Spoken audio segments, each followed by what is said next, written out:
আসসালামু আলাইকুম গাইস। তো সবাই কেমন আছেন? আসলে বাংলাদেশের প্রেক্ষাপটে এখন বর্তমানে ৭৯ নাম্বারকে ৮০ দেওয়া অপরাধ, কিন্তু ২০০ লাশকে বিসর্জন করা অপরাধ না। তো আসলে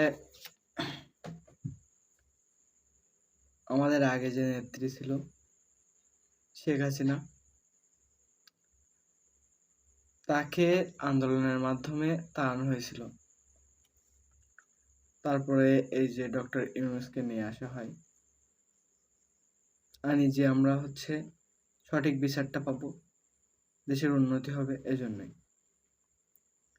কিন্তু বর্তমানে যে বিষয়টা ঘটছে, যে শেখ হাসিনার সময় একটা বিষয় হতো যে তখন করোনা ছিল, করোনায় যদি 50 জন মরতো, নিউজে দেখানো হতো 20 জন, 12 জন, 29 জন এরকম।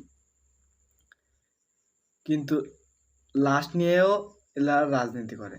যেখানে সচক্ষে মানুষ দেখেছে 200-300 জন মারা গেছে, সেখানে এরা নিউজে ছাপাইছে 29 জন, 20 জন। এখানে কি আর বলা আছে ভাই, আপনারাই বলেন, এখানে কি আর বলার আছে?